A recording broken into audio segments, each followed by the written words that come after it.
acabou que logo depois dessa primeira música me lembrei dessa experiência, senti desejo de compartilhar com vocês. Em alguma medida ela vai se encaixar muito aqui com a mensagem. E olha que aí, enquanto eu estava falando, de repente a outra música me lembrou de uma outra situação ainda do Pânico, depois a outra, e coincidiu de exatamente as duas estarem na sequência ali. Está numa playlist minha, você vê como Deus... Eu vejo muito Deus agindo nisso, espero que você também veja. Vamos então meditar na palavra de Deus? Eu achei, porque tem muita coisa em princípio aqui que eu quero compartilhar, e por isso eu achei que a gente aí com uns 30 minutinhos, só às 7h30 a gente começaria, mas vamos ver o que a gente consegue aqui, o que Deus tem para nós. Deus, obrigado pelo teu amor, pela tua graça, pela tua presença, Senhor Deus, obrigado pelo teu Espírito Santo, obrigado pelo sacrifício precioso de Jesus por nós, que restabelece a nossa comunhão com o Senhor. Deus, obrigado porque o Senhor cumpre a sua promessa de que onde 2 ou 3 estivessem reunidos no teu nome, ali o Senhor estaria. Obrigado, Senhor, pela tua presença no nosso meio. Deus, revela-te a nós, Senhor Deus. Nós agora vamos meditar na tua palavra, Senhor, e não vai nos acrescentar nada se o teu Espírito não transformar em vida, Senhor Deus, essa mensagem que nós vamos compartilhar aqui. Deus, que a tua graça e misericórdia continuem, Senhor Deus, sobre nós, para que nós possamos receber no nosso coração, nos nossos olhos, Senhor Deus, esse mover do teu Espírito para nos abrir e nos revelar a tua palavra no nome de Jesus, Pai. E Deus, na autoridade do nome de Jesus, nós anulamos toda a força maligna, toda tentativa das trevas contra esse lugar. A tua palavra diz que nós somos a tua igreja e que as portas do inferno não prevalecem contra a tua igreja, Senhor. Então, Senhor Deus, na autoridade do nome de Jesus, nós anulamos toda tentativa das trevas contra esse lugar e nós ordenamos, Satanás, com todos os seus anjos, bata em retirada. E os demônios não têm poder contra a nossa mente, não têm poder contra os nossos sentimentos, contra os nossos pensamentos, contra nada que nos diz respeito, no nome de Jesus. E leva com você toda preocupação, todo medo, leva com você toda dúvida, toda mágoa, todo rancor, toda crítica, toda inveja. Em nome de Jesus, sai, bata em retirada toda distração, todo sono, toda fome. Em nome de Jesus, vai e bate em retirada com tudo que te pertence, você pretende atrapalhar, com que você pretenda atrapalhar-nos de recebermos a palavra de Deus. Deus, é confiados no Senhor e na tua palavra, que diz que aquele que está em Cristo, o maligno não toca, que nós sabemos que Satanás não pode nos tocar aqui agora. E Deus, eu consagro a minha mente, eu consagro o meu coração, Senhor Deus, ao Senhor. Deus, e consequentemente a minha boca está consagrada ao Senhor. Deus amado, que apenas aquilo que o Senhor quer, Senhor Deus, compartilhar com a tua igreja, possa passar pela minha mente, pelo meu coração, Senhor Deus, e sair pela minha boca, no nome de Jesus. Toma, Senhor Deus, completo controle, mesmo que para isso, Senhor Deus, o Senhor vá compartilhar algo completamente diferente do que eu preparei. Fique à vontade, porque essa casa é tua e nós somos teus. No nome do Senhor Jesus nós oramos, Senhor. Amém. Louvado seja o nome do Senhor. Abra, por favor, meus irmãos, aí, a Bíblia em Isaías, capítulo 66. Nós vamos ler muitos textos hoje aqui, possivelmente da palavra de Deus. Isaías 66. Eu tinha combinado no Conselho de Pastores, o pessoal concordou comigo, da gente pedir para o pessoal sentar mais atrás, ali nos últimos bancos, como uma estratégia de quem é da igreja, de estar visualizando, né, e ver como a igreja está vazia, quem é que podia estar ali, quem é que eu deixei de trazer, quem é que estava aqui e foi embora. A gente combinou essa estratégia, e aí por isso que muitos, inclusive, sentaram já atrás. A gente até combinou que os pastores sentariam mais atrás ainda no último banco, e por isso que o tio Janjão está ali, a tia Marli. Mas aí eu queria dizer que vocês fiquem à vontade, se tiver ruim para ouvir, e aí quiserem chegar mais para cá, fiquem à vontade, mas dando para ouvir bem onde vocês estão, fiquem também à vontade onde está. É natural que eu comece com um tom um pouco mais baixo e normalmente meu tom vai subindo. Se você começar bem, é possível que até o final também vai estar bem, né? Então, Isaías capítulo 66. Em princípio, a gente vai ler aí o versículo 1 e 2. É possível que essa parte B do versículo 2, é possível que muitos de vocês nunca tenham se atentado a esse versículo. Há alguns anos, Deus me falou nesse versículo e ele tem caminhado muito comigo essa verdade que foi pregada no meu espírito, não apenas na minha mente. Versículo 1 diz: Eis a palavra do Senhor, aqui através do profeta Isaías. O céu é o meu trono e a terra o estrado dos meus pés. Sendo assim, que espécie de casa me haveis de edificar? Tal casa será o meu local de descanso? Ora, não foram as minhas próprias mãos que criaram o que existe? E só assim tudo o que há debaixo, o que há veio a existir? Indaga o Senhor Yahvé. Ou seja, se eu que fiz a madeira, se eu que fiz o tijolo, ou o material para o tijolo, se eu que fiz a água que vai ser utilizada, se eu que fiz as cortinas, material para cortina, a linha com as quais são confeccionadas as cortinas, etc. Se toda a matéria-prima que você for usar em um lugar para supostamente eu habitar, fui eu quem criei tudo. E se eu tenho, na verdade, o meu trono nos céus e a terra toda para mim é onde eu escoro os meus pés, para vocês terem ideia da minha dimensão, como vocês podem acreditar que eu possa habitar num lugar que eu vou chamar de minha habitação, de tabernáculo? Ele está dizendo, vocês percebem que não tem sentido, né? Por mais que eu vou autorizar, por mais que eu autorize vocês a construir o templo, aí esse templo de Salomão, e por mais que a minha glória vai encher aquele lugar, por mais que eu vá autorizar vocês a construir prédios aí já no cristianismo, colocar as placas aí com os mais variados nomes de igrejas, vocês sabem que eu não caibo nesse lugar. Vocês têm noção do meu tamanho, não é? Vocês não pensam que eu sou do tamanho do prédio que vocês construíram, né? É isso que Deus está querendo ter certeza, que a gente sabe quando ele fala isso através do profeta Isaías. E aí a parte B do versículo 2, olha que revelação extraordinária, e que é o princípio que vai sustentar a base da nossa meditação de hoje. Nós temos um texto base, fundamento para a nossa reflexão, mas esse próprio fundamento tem como fundamento esse princípio aqui. Darei, pois, a minha atenção e estima a este. Quem está falando? Deus. Esse Deus majestoso, Criador dos céus e da terra, de tudo que existe, do tempo, do espaço. Esse Deus que me formou, que formou você, que tem todos os nossos dias contados, que tem planos maravilhosos a nosso respeito. Esse Deus que não cabe em templo nenhum feito por mãos humanas. Ele não cabe sequer em todo o universo criado por ele, porque ele é infinitamente maior. De repente, esse Deus nos revela um segredo. Ele diz, eis a quem eu vou dar a minha atenção e estima. Quando ele faz essa chamada, nós devemos devotar toda a nossa atenção, se a gente tiver essa consciência de quem é que está dizendo isso. Se qualquer um de vocês aqui disserem, ué, mas você quer saber para quem que eu vou dar a minha atenção e estima? Para qualquer um de vocês eu vou dar a minha atenção, vou parar o que estou fazendo, para quem? Imagina o próprio Deus do universo, de tudo, dizendo, olha aqui para quem que eu vou dar a minha atenção e a minha estima. A humilde e arrependido de espírito. Olha como casa, né? Que a humildade, como é o pressuposto de tudo, né? A palavra de Deus diz, quem quiser vir após mim, negue-se a si mesmo, tome a sua cruz e venha. Olha a humildade aqui. Como Jesus diz, quem quiser pelo menos ver o reino dos céus tem que se tornar como uma dessas criancinhas que em sua imaturidade, enquanto imatura, são humildes. Como o bebê que está aqui no colo da esposa do Rogers, estava do Rogers agora há pouco, esse bebezinho, a humildade ali.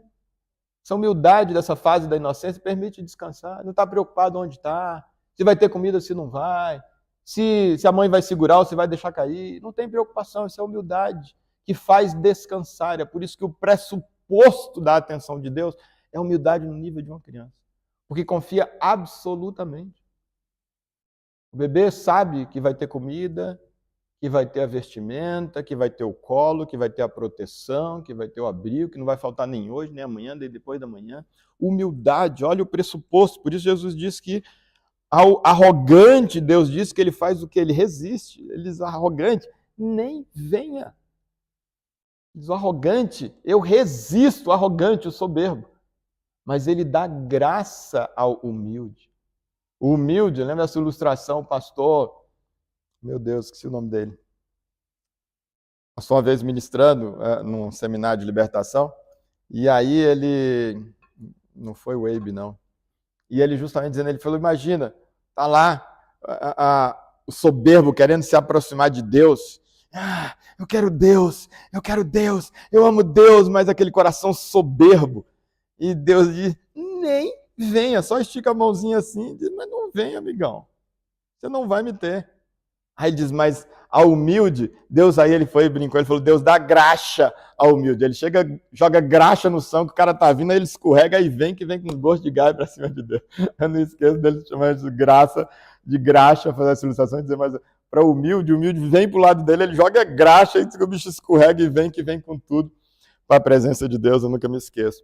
Darei a esse, ao humilde e arrependido de espírito, que dedica seu amor reverente à minha palavra, que dedica o seu amor reverente à minha palavra, que está com o P maiúsculo.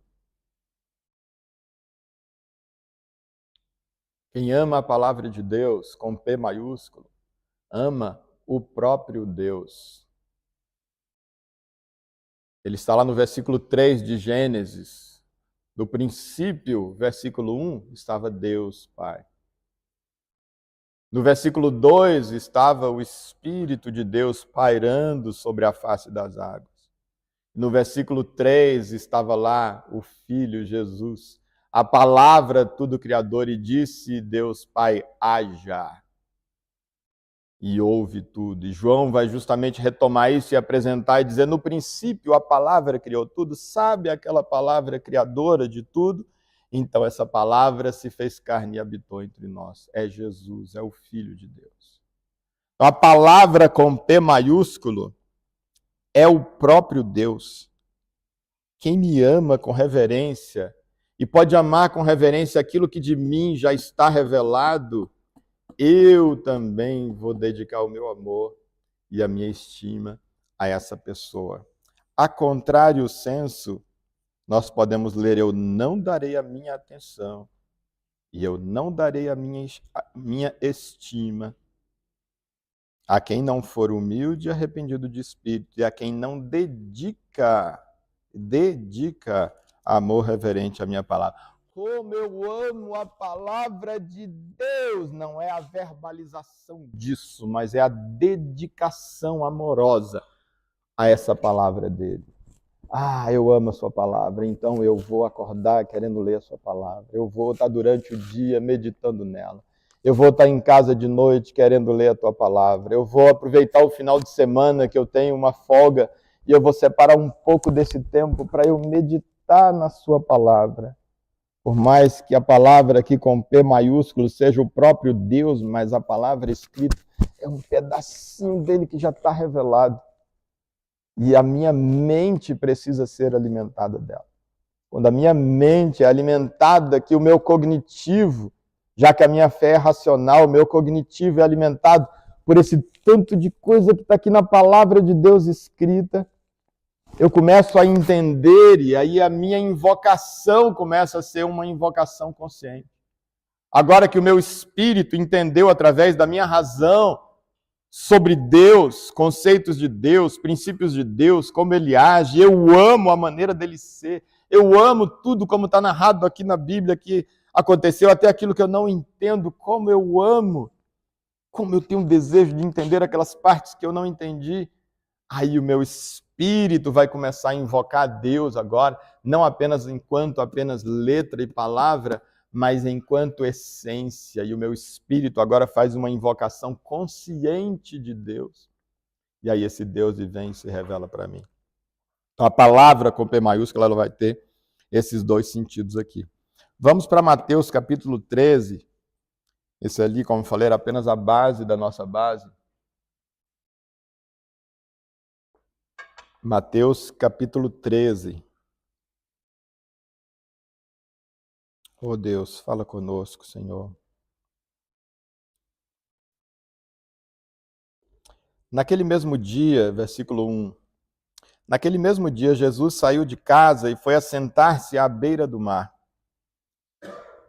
Uma grande multidão reuniu-se ao seu redor e, por esse motivo, entrou num barco e assentou-se. E todo o povo estava em pé na praia. Jesus ensinou-lhes, então, muitas coisas por meio de parábolas como esta. Ele vai, então, dizer dessa e depois vai dizer de várias outras. Como esta. Eis que um semeador saiu a semear.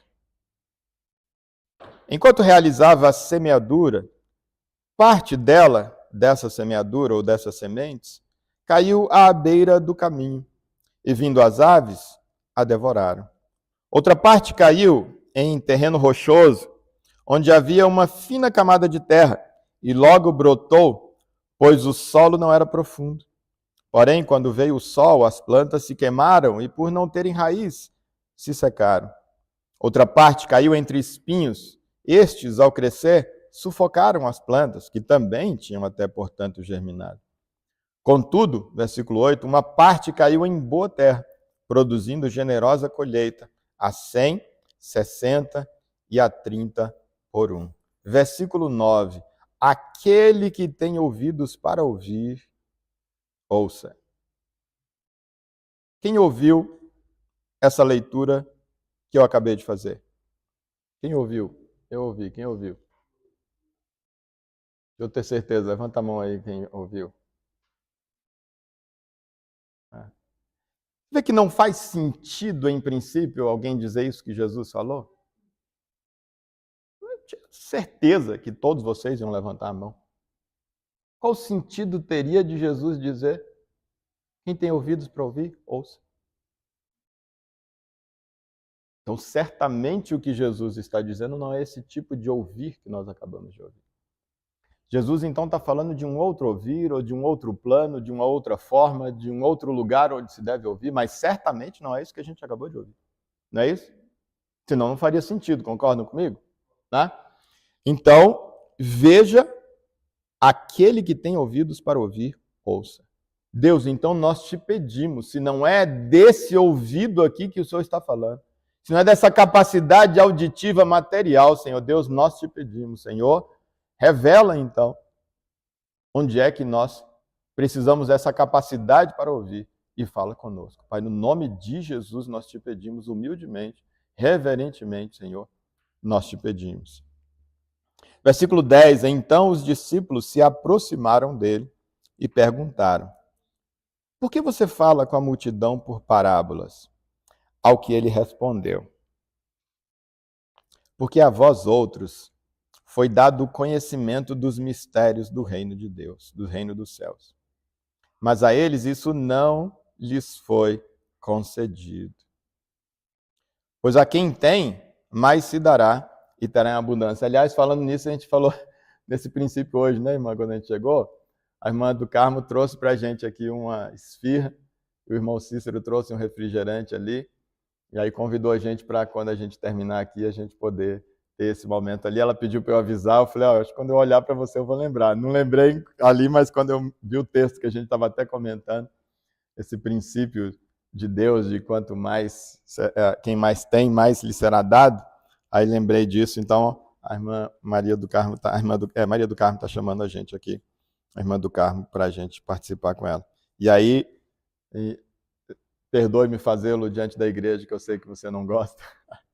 Então, perdão duplo. Mas aí eu externo agora, perante a igreja, a minha alegria que eu falei. E eu disse, puxa, se eu fiquei feliz com esse gesto seu e do Cícero, imagina, viu, Cícero? Imagina Deus, então, o quanto ele ficou feliz, ele que é puro e perfeito. Se eu sou defeituoso, senti tão quebrantado, tão amado com essa notícia dela, esse carinho dela, que parar uma parte do seu dia, o Cícero que saiu, foi lá buscar, quando ela disse que tinha, não, então vou providenciar um refrigerante. Se eu sentir isso, eu que sou falho, e sou terrivelmente falho, imagina Deus que é perfeito, o que ele realmente, certamente, se agradou muito dessa oferta de vocês, tá bom? E a gente vai saboreá-la já já. E aí talvez até Deus que já tenha providenciado, né? Que talvez a gente se estenda muito aqui, e talvez as lanchonetes já estejam fechadas. Olha como Deus cuida de tudo, ele é extraordinário, a gente não tem que se preocupar. E então Jesus está dando a explicação de por que é que ele falava em parábolas para as multidões. A gente lê, e aqui já me adiantando, isso aqui está registrado no livro de Mateus, está registrado no livro de Marcos e está registrado no livro de Lucas. São chamados evangelhos sinóticos. Por que sinóticos? Porque justamente eles têm mais ou menos as mesmas coisas, as mesmas histórias, do mesmo jeito, mais ou menos na mesma sequência. Eles são muito parecidos. Por isso eles ganham essa classificação, diferente de João, que é o único que dá uma destoada boa. E eu amo essa destoada boa de João, sou louco e apaixonado nela.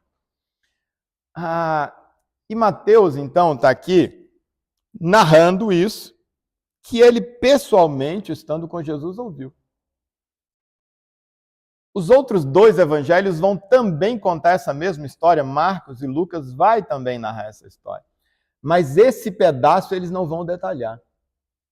No que eles não detalharam, eles trouxeram algum problema para a gente. E louvado seja Deus, Mateus trouxe o detalhe todo. Ele que estava lá, ele disse, isso aqui não pode ficar fora. Talvez ali Marcos, que possivelmente tenha ouvido ali os relatos a partir do que Pedro tenha relatado para ele, né, a partir de um relacionamento ali que se travou com eles, mas ele não estava lá. Pedro estava, sim, Pedro estava, mas Pedro narrou para ele, claro, tem a inspiração sem dúvida nenhuma, mas o que os estudiosos dizem é que apontam como Marcos tendo recebido ali muito das informações ali de Pedro.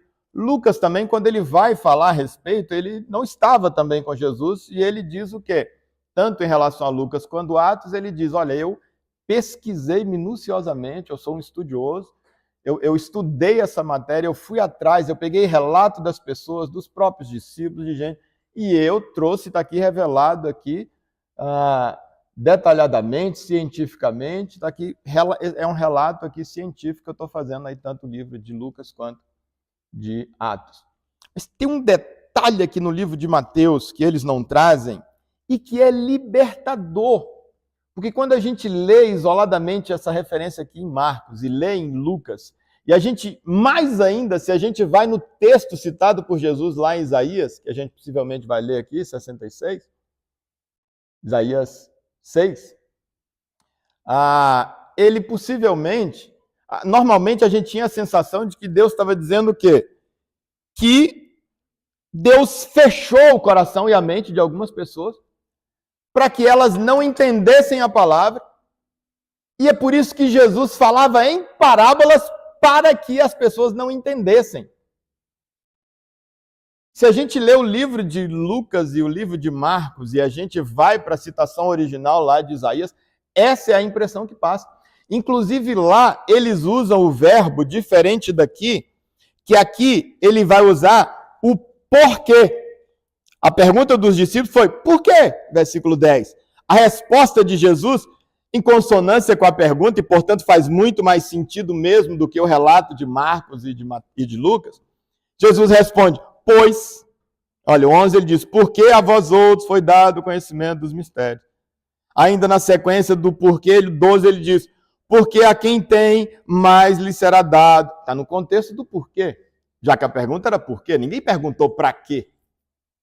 O versículo 13, ele continua respondendo na linha da pergunta que era por quê? Ele vem respondendo, porque lhes falo por meio de parábolas. Por isso, né, que é o porquê, lhes falo por meio de parábolas. Então, voltando, ele está respondendo por quê. Marcos e Lucas vai dizer para quê. Vai pegar esse mesmo texto de Isaías 6 e vai dizer que é para isso que Jesus falava em parábolas. E aí gera para a gente, então, essa conclusão de que Jesus deliberadamente falava por parábolas para que as pessoas não entendessem, ouvindo com os ouvidos, processando com a mente, não entendessem, ouvindo com os ouvidos, não ouvissem, vendo com os olhos, não vissem, assimilando ali com o coração, não sentissem nada. É o que nos dá a impressão, a gente vai inclusive ler o texto ali de Isaías 6 e vamos ver que essa é a ideia que, num primeiro momento, passa. Tanto que aí, tanto Marcos quanto Lucas, depois vocês vão para conferir, vai dizer, para. Eles perguntaram por quê? Jesus disse, para aqui, vendo, não vejo. Ouvindo, não escuto.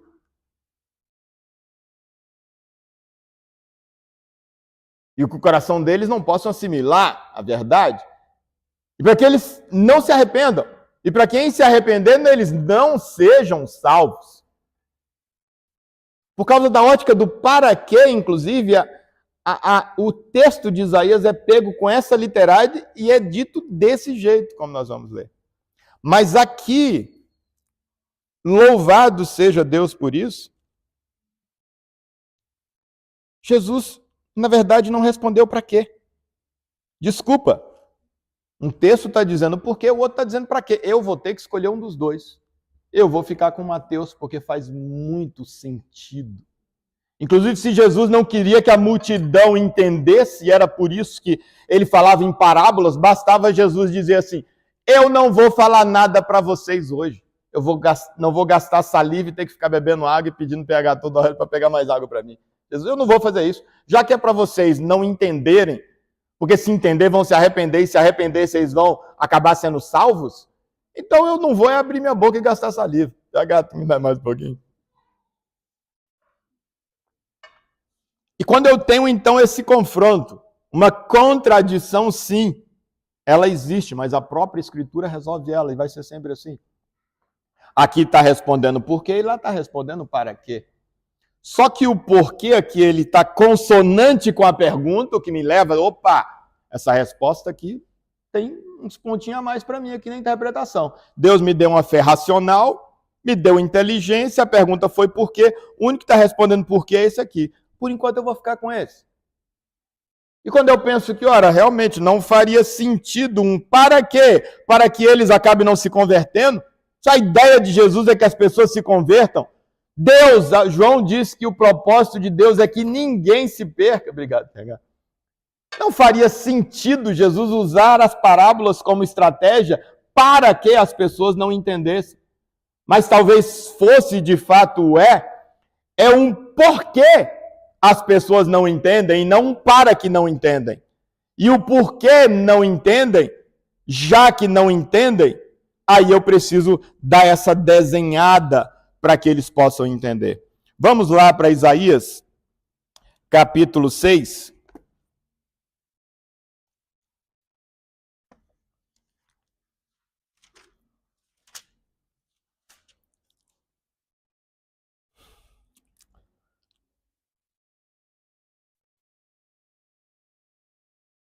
Vamos ler a partir versículo 8, diz, quem eu hei de enviar, quem há de ir por nós? Ao que prontamente eu respondi, Isaías respondeu, eis-me aqui, envia-me a mim. Versículo 9. Ele me respondeu, vai e dize a este povo, podeis ouvir constantemente, mas não haveis de compreender. Podeis ver e continuar a ver sempre, contudo jamais percebereis. Embora o coração deste povo torna esta gente incapaz de escutar com os seus ouvidos, o que é que traz essa incapacidade aqui que o profeta está dizendo? Que Deus está dizendo pelo profeta? Embora o coração deste povo, embota o coração deste povo, torna esta gente incapaz de escutar os seus ouvidos. O que é que torna essa incapacidade? É esse coração embotado que gera essa incapacidade de ouvir. É esse coração que não tem humildade. É esse coração que não tem amor pela palavra de Deus, que não tem amor por Deus. É esse coração embotado, endurecido, é que torna a pessoa incapaz de ouvir com seus ouvidos. E faz essa pessoa tapar os olhos. Que essas pessoas não enxerguem. Então, ele pode dar uma ideia, em princípio, é o que a gente lê, ele dá essa ideia de um imperativo, de algo que Deus é quem está construindo, porque ele vai dizendo que essas pessoas não enxerguem com os olhos, não consigam ouvir mediante os ouvidos e não possam entender com o coração, a fim de que não recebam a conversão e se tornem salvos. Essa é a literalidade do que vai trazer Marcos e do que vai trazer Lucas. E ele vai dizer, então, por isso ele vai trazer como um para quê, apesar da pergunta ter sido por quê. Diante disso eu indaguei, até quando, ó Eterno? E ele respondeu, até que as cidades estejam em ruínas e sem habitantes, até que as casas fiquem abandonadas e os campos estejam absolutamente destruídos. Até que Yahvé remova para terras distantes o seu povo, no seio da terra reine total solidão. Veja que essa solidão está falando daquilo que coincidentemente, na verdade, por uma interferência divina, não estava programado. Nós passamos aqui esse período que era o do louvor, que é falando sobre essa solidão total, falando sobre o pânico que eu estava sentindo. Então, até que sejam afastados para a terra distante, lembra que isso aqui é ilustração, isso aqui é sombra, para algo que é espiritual, que é o real, como Paulo vai dizer. Então, olha que é até que se remova para distante, está falando desse afastamento nosso, desse deserto nosso, dessa solidão que nós experimentamos na alma. E se na terra ficar 1/10 do povo, ele tornará a ser devastado. Contudo, assim como o terebinto, o olmo e o carvalho, quando são colocados abaixo, deixam apenas um pedaço de tronco no solo, assim a santa semente, que é a palavra de Deus, como não aqui em Mateus, mas ou em Marcos ou em Lucas, na explicação Jesus vai dizer que a palavra, a semente ali é a palavra com P maiúsculo também, é a palavra de Deus. Assim a santa semente, ou seja, essa palavra de Deus será o seu broto, será o seu toco a brotar um novo começo. Esse novo começo fala de conversão. Fala dessa salvação que aqui acima estava dizendo que não ia acontecer. Diz que era para que não se arrependesse e em se arrependesse acabava se convertendo e sendo salvos. Só que o profeta pergunta, até quando? É ad eterno? É para sempre vai ser isso? E até o profeta diz, mas como assim? Você está me chamando para compartilhar, está me chamando para evangelizar, está me chamando para compartilhar, mas o Senhor está dizendo que as pessoas, na verdade, o Senhor mesmo vai fechar para que elas não ouçam, dá uma ideia aqui como ele estivesse dizendo isso, que ele próprio estivesse fazendo. Mas o até quando é até quando isso vai acontecer, seja provocado por Deus ou seja um fato. E eu fico muito à vontade de fazer esse alerta aqui, porque de repente aqui é a palavra escrita, que Deus inspirou então Isaías, e Isaías vem e lança aqui. Mas ele próprio diz que esse até quando não é para sempre, independente de ter sido provocado por Deus, ou de Deus estar apenas falando disso como uma consequência dessa separação de Deus, desse embotamento do coração, é que tudo isso aconteceu, é como eu entendo. Mas mesmo que fosse por causa que Deus é quem estava gerando isso, e não pelo embotamento e endurecimento natural, pela perda da comunhão com Deus, que é como eu acredito, independente, fato é, não é para sempre, existe um até que. E esse até que é que a santa semente faça brotar um novo começo. Que santa semente é essa? Senão o próprio Jesus, já que na parábola ele vai dizer que a semente é a palavra, e se Jesus é apresentado por João justamente como essa palavra encarnada, se não era esse o momento então dessa palavra encarnada se fazer entendido já que o até que se cumpriu em Jesus, não faria sentido que ainda ali Jesus estivesse falando em parábolas para que não entendesse. Mas muito mais, como aqui então Mateus vai dizer, porque as pessoas não entendem. Então Jesus apresenta aqui em Mateus, tanto que a própria leitura que Jesus vai fazer, quando ele vem declamar Isaías aqui, ele vai fazer uma leitura diferente. E aí eu vou ficar com a leitura que Jesus está fazendo. Ou é porque Jesus está fazendo uma leitura atualizada, eu não sei, pode até ser, já que ele é a palavra encarnada, ele pode estar agora dizendo isso ali, que era algo que Deus estava impondo, agora não é mais. Ou, o que eu acredito, é que houve ali algum registro de alguma maneira equivocada e Jesus ali no relato dele está da maneira correta. Vamos ver como é que Jesus coloca. Por isso, e não interessa se é um ou se é outro, o que importa é a essência da mensagem. Por isso lhes falo por meio de parábolas, porque vendo não enxerga, não é para que vendo não enxergam. Jesus diz, é porque eles têm esse defeito. Por isso ele diz aqui antes, louvado seja Deus por vocês, que vocês estão sem esse defeito, vocês conhecem os mistérios de Deus, tem sido revelado a vocês. Vocês ouvem e vocês enxergam. Mas ele diz, só que eles, vendo, não enxergam. Aí eu tenho que falar por parábola, faz todo sentido. Escutando, eles não ouvem, muito menos compreendem. Diferente de vocês que conhecem, que entendem. Ele diz, nele se cumpre a profecia, 2 pontos, aspas. E aí ele vai citar Isaías 6, ainda que continuamente estejais ouvindo, jamais entendereis. Isso está como está lá. Mesmo que sempre esteja vendo, nunca percebeis. Aqui está no mesmo modo e tempo do que a gente leu lá. Só que aqui vai estar diferente. 15. Posto que o coração deste povo está petrificado. Aí vem a linha do que eu estou dizendo.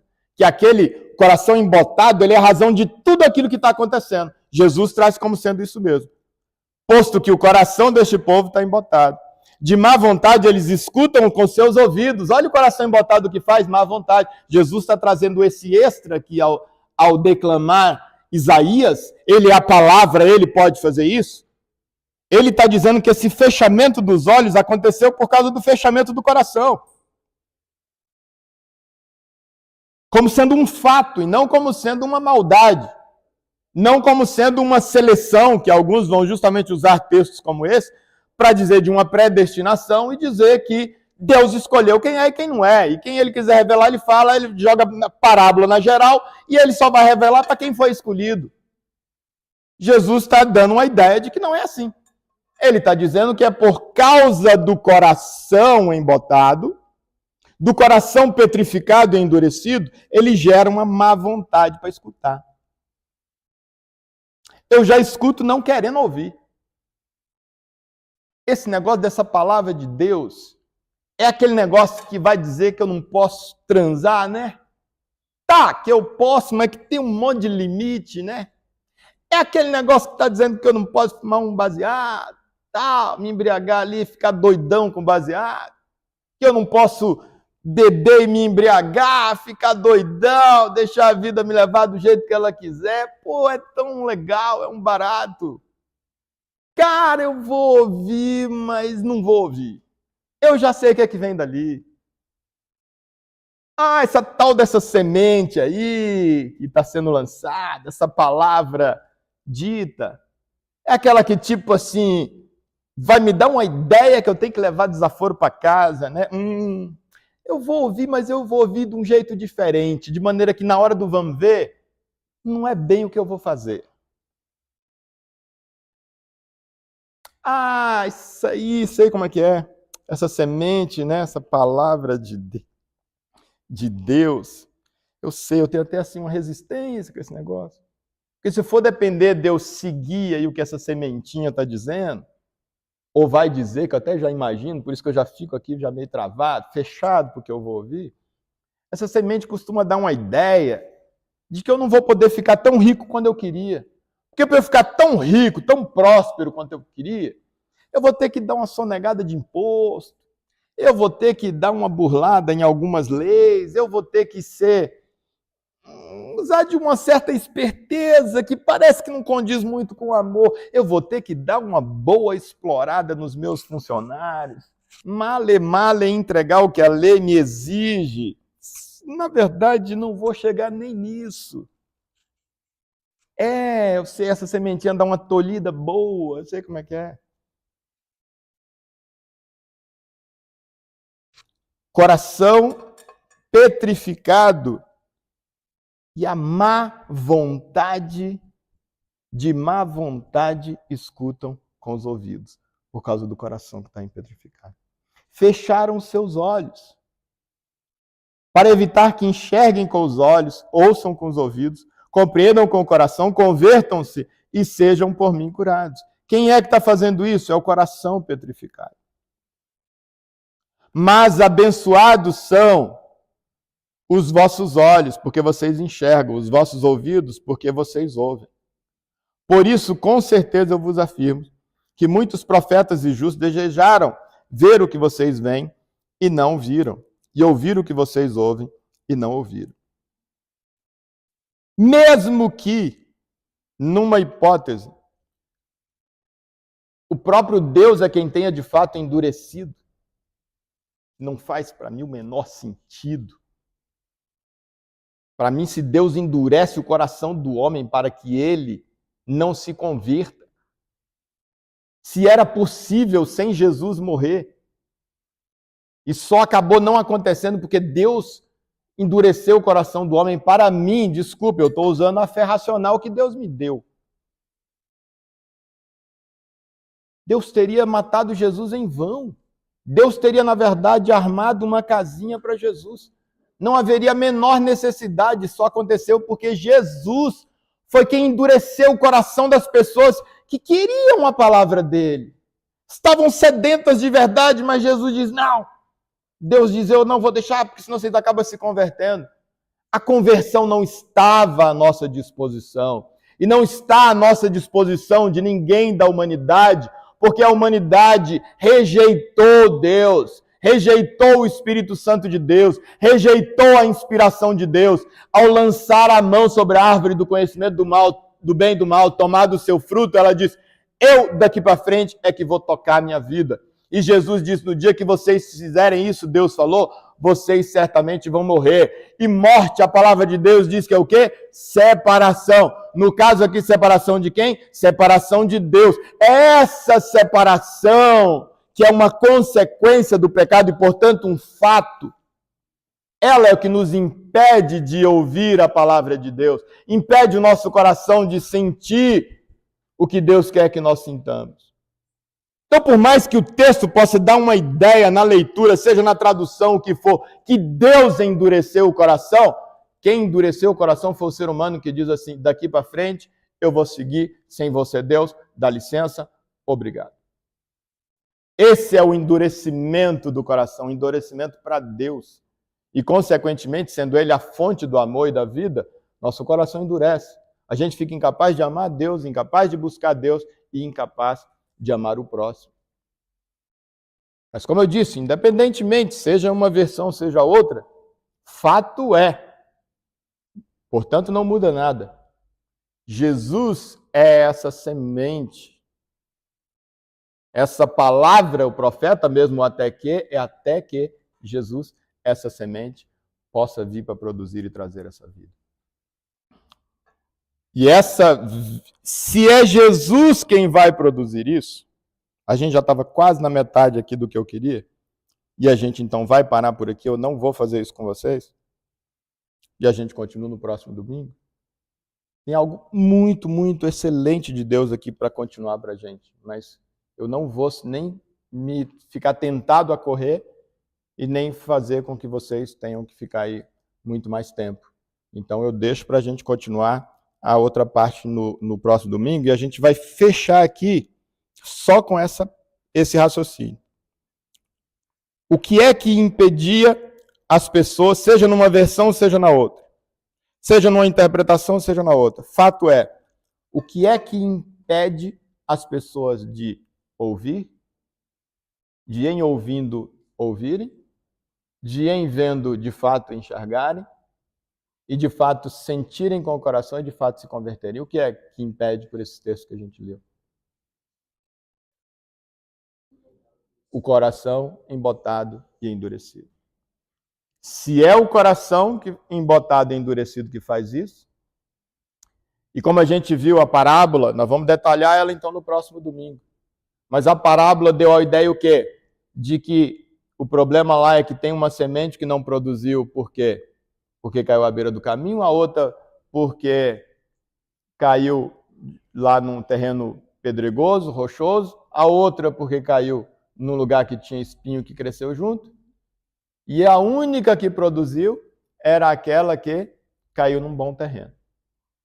Então, esse bom terreno é um coração que não está embotado. Coração os outros também tinham. É um coração quebrantado. É um coração humilde. É um coração devoto a Deus. É um coração que ama a Deus com humildade e que presta reverência à palavra de Deus. Porque existe um primeiro entendimento, a gente vai ver no domingo com calma, que é o entendimento do nosso intelecto, que tem um monte de fator que impede até a gente para entender aqui no intelecto. Mas existe um outro entendimento, que é o entendimento no Espírito, e que vai ter algumas fases, e esse entendimento no Espírito depende de Deus revelar-se a essa pessoa. Depende de Deus devotar, capítulo 66 de Isaías que a gente viu, depende de ele devotar, ou de ele dar, ou ele destinar, ou ele apontar a sua atenção e a sua estima para esse coração dessa pessoa. Se ele apontar, essa pessoa vai ter o seu coração amolecido. E entenda o seu coração amolecido.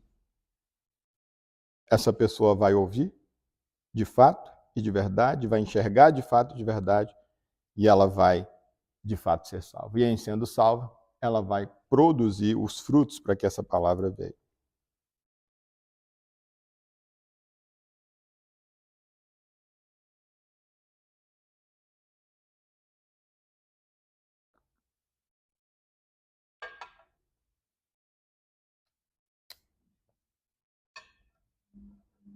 Deu um branco aqui, já estou voltando já aqui.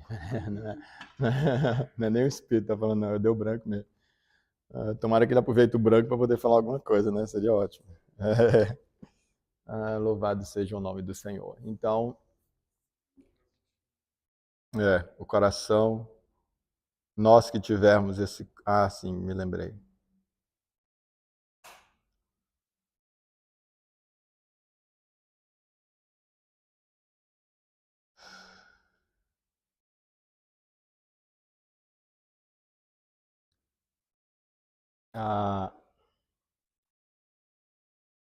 Nós estamos fadados, domingo após domingo, a eu vir aqui. Deixa eu falar uma coisa para vocês, eu sou danado para o povo taxar que eu estou me amostrando, estou falando coisa. Já ouvi aqui umas coisas daqui já, inclusive, de que o Emer falou não sei o que para poder se aparecer. E eu vou falar uma coisa para vocês.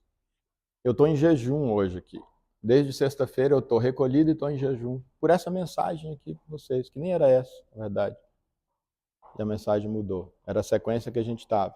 E de novo eu não consegui a sequência e senti, como no domingo passado, esse discernimento de mudar. É como Jesus teve que dizer, fala, gente, vocês não acreditam no que eu estou falando, acredita pelo menos por causa das obras que eu faço. Até Jesus passava por isso, imagina eu. Que eu posso dizer para vocês, gente, se vocês não conseguirem dar valor para o que eu estou falando, dá pelo menos por causa das obras que eu faço, então vou ter que falar da obra que eu faço. Eu não tenho aquele poder de Jesus para curar os outros, não me curava primeiro, inclusive, né, e tal. Mas o que eu tenho ao meu alcance, eu estou fazendo. Eu estou jejuando, então eu me recolhi, eu não fui passear, não fui jogar tênis, sabe? Tanto que eu amo aquilo, né? Tem professor pago lá para isso, né? Não, esse friozinho, não fui para sauna. Eu fiquei no meu apartamentozinho, resguardado, em oração, em jejum, meditando na palavra de Deus, por vocês, por mim também, mas é por vocês também. Se vocês não se apaixonarem de verdade, isso não vai acontecer da noite para o dia, mas é um processo que tem que começar. Se vocês não começarem verdadeiramente a se apaixonar, a amar de verdade a palavra de Deus, a amar e dedicar amor reverente à palavra dele, Ele não vai se revelar. Vocês vão perder o tempo de vocês vindo aqui. Eu vou perder o meu tempo vindo aqui, passando o meu final de semana de consagração. Deus pode me mandar para um outro povo, onde possa surtir efeito. Ou ele pode dizer, não vai ter para lugar nenhum, então, Emeto, está liberado para ir jogar tênis lá com o Roger, tá? Sempre fica lá naquele squash lá, traz ele pro tênis lá e você está liberadaço. Mas só não tem porquê se esse pressuposto do pressuposto não acontecer. Por que você está falando que não acontece? Eu tenho a impressão que em grande medida não está acontecendo. Isso é algo de coração. Como que eu vou saber se a Marta ama reverentemente a palavra de Deus? Como eu vou saber se a Marlene ama reverentemente a palavra de Deus? É algo que está lá dentro. É subjetivo. Eu não posso julgá-las, vocês não podem me... Eu faço o cara que amo aqui. Eu amo a palavra de Deus. Eu estou o tempo todo fazendo isso. Nem significa que eu amo. Pode ser teatro. Pode ser engano do meu coração, que é enganoso. Eu posso pensar que amo e estar sendo sincero, mas enganado na minha própria sinceridade. É subjetivo. Agora, existem indícios que podem nos levar a crer que não. Que indícios são esses? Por exemplo, quando se diz assim, nós vamos abrir a Bíblia aqui, começar o culto, ou para meditar na palavra, o nível de reverência da gente não é pela materialidade disso, mas pela consciência do que pode vir quando se lê isso daqui. Mesmo que seja um texto que você já leu 1 trilhão de vezes, a consciência de que a palavra de Deus se renova e diz, eu vou ouvir o que é que Tijanjão vai ler ali nessa abertura do culto, o que a tia Marli vai ler na pregação, o que é que a tia Marli vai ler lá na oração. Nossa, abriu a Bíblia. Isso é um indício, desculpa. Nós vamos meditar aqui na palavra de Deus. Fulano, vê lá para mim. Não estou nem dizendo que isso acontece aqui, que eu não olho não, tá? Estou falando em geral. De verdade, não fico não. Estou falando que não é nada que eu tenha visto, só estou dando um exemplo aqui.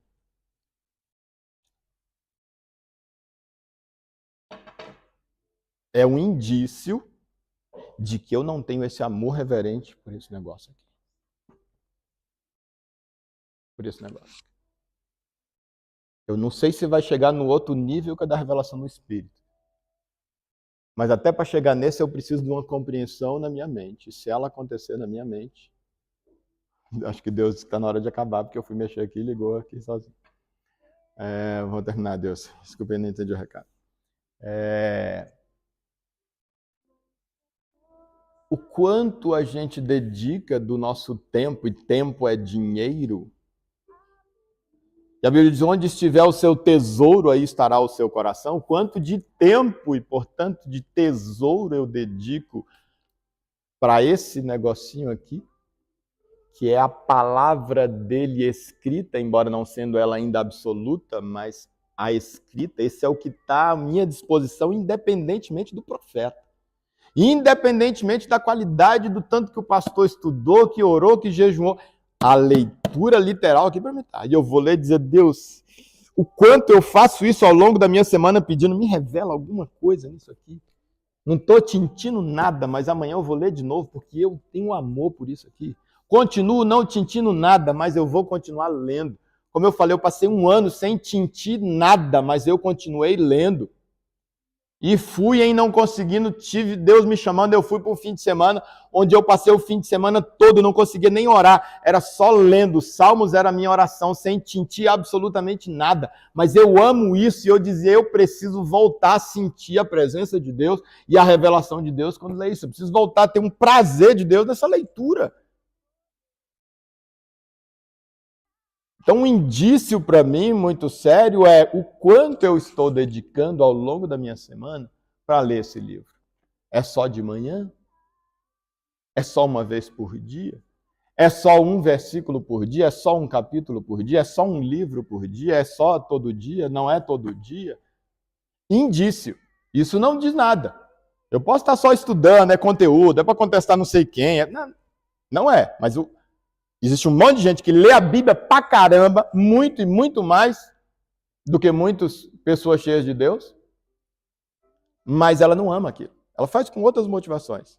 E Deus não vai se revelar, embora ele esteja lendo.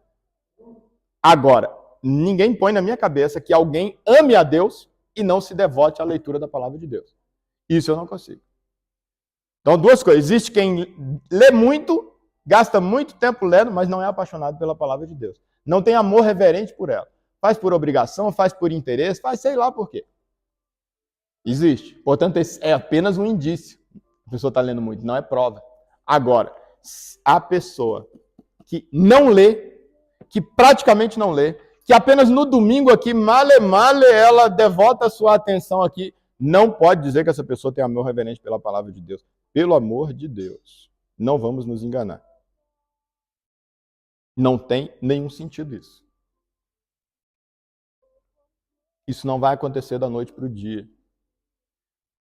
Tem que ter muito exercício para quem não tiver essa prática, tem que praticar muito, como qualquer hábito que a gente vai buscar na vida. E se é um amor reverente, e se eu sei que tem que ser esse amor reverente, eu vou me disciplinar para isso acontecer, eu vou mostrar para o meu corpo quem é que manda, e eu vou dizer, eu vou.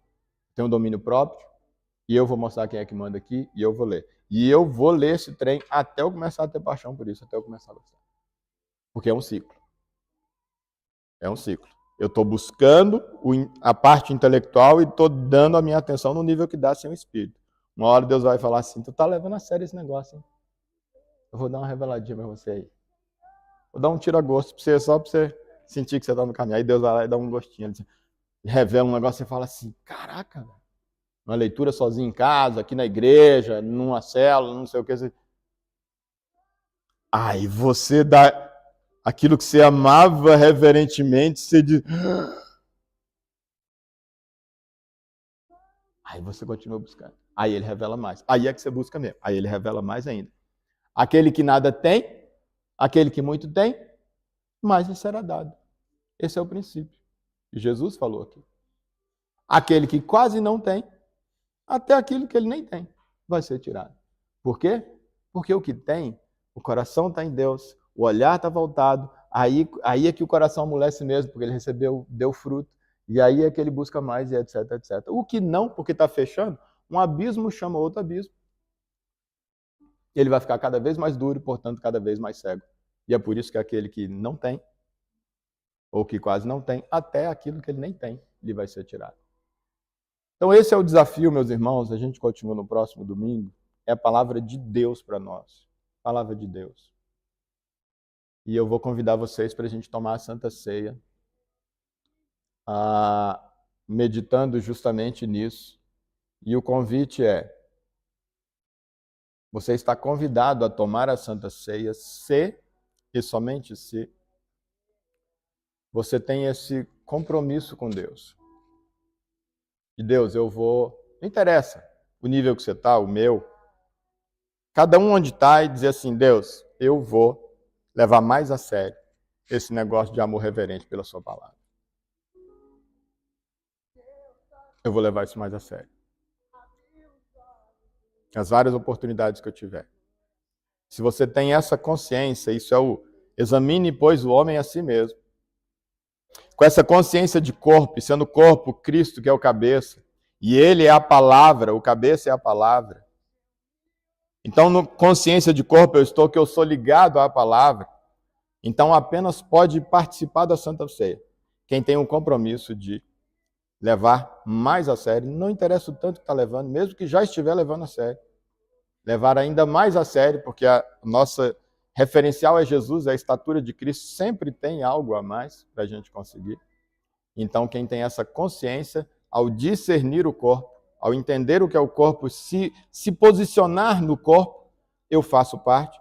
Aí eu faço mais ou menos, mas eu me arrependo e eu tomo essa decisão que é mais condizente com quem está no corpo, é convidado para tomar a Santa Ceia, tá bom? E aí eu vou colocar uma dessas músicas aqui e a gente vai tomar a Santa Ceia enquanto a gente ouve a música. O Tio Margar está entregando para a gente ali os elementos. Vou colocar essa aqui no início.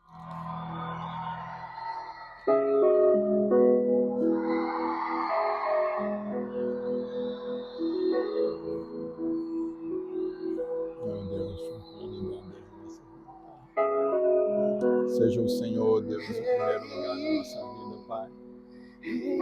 Oh, rebalama, seria andalá.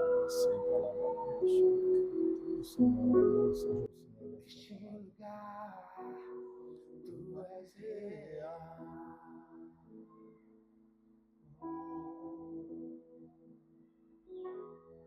Vou me entregar totalmente.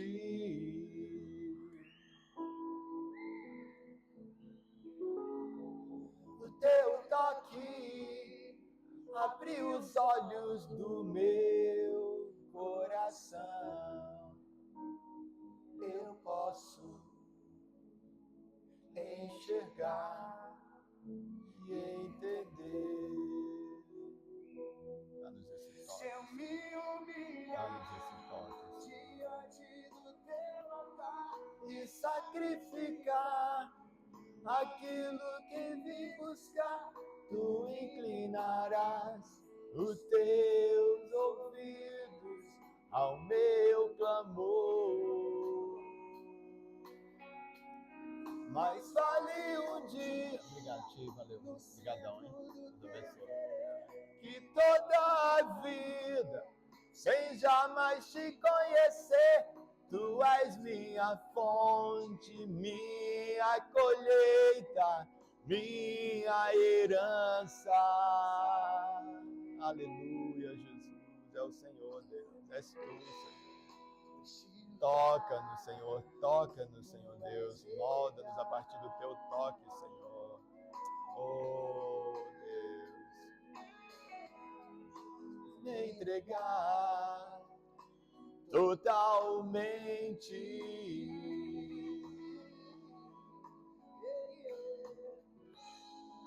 O teu toque, dá-nos esse toque, Senhor. Abra os nossos corações, o nosso olhar para o Senhor, Deus. Que eu posso entregar e entender. Se eu me humilhar diante do teu altar e sacrificar aquilo que eu vim buscar, tu inclinarás os teus ouvidos ao meu clamor. Mas vale um dia no centro do teu querer, que toda a vida, sem jamais te conhecer, tu és minha fonte, minha colheita, minha herança. Tu és o nosso tudo, Senhor. Aleluia, Deus, aleluia. Pode tomar a Santa Ceia, se você tem essa consciência, pode participar do pão e participar do cálice. A minha fonte é o teu amor, minha colheita. Oh Deus, o Senhor é nosso tudo, Pai. Oh Senhor, o Senhor é o nosso tudo, Senhor. Aleluia, Jesus.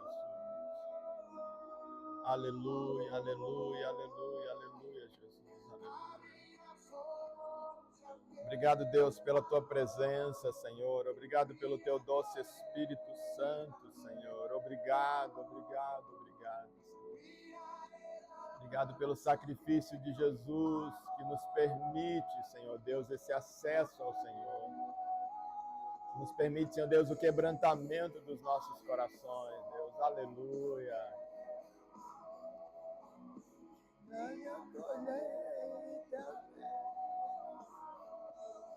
Aleluia, tu és a nossa herança, Senhor. Aleluia, Jesus, aleluia, aleluia, aleluia. Oh, santo, santo, santo é o Senhor dos exércitos. Aleluia, Jesus, aleluia, aleluia, aleluia, aleluia. Nós te amamos, Senhor, nós te amamos, Senhor, nós te amamos, aleluia. Santo, santo, santo, santo, santo, santo é o Senhor dos exércitos. Aleluia, Jesus. E sacrificar aquilo que me custar, tu inclinarás os teus ouvidos ao meu clamor. Mas vale um dia no centro do teu querer, que toda a vida sem jamais te conhecer. Tu és minha fonte, minha colheita, minha herança. Aleluia, aleluia, aleluia.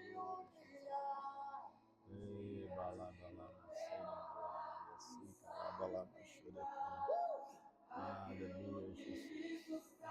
Tu inclinarás os teus ouvidos ao meu clamor. Aleluia, Jesus. Aleluia, aleluia.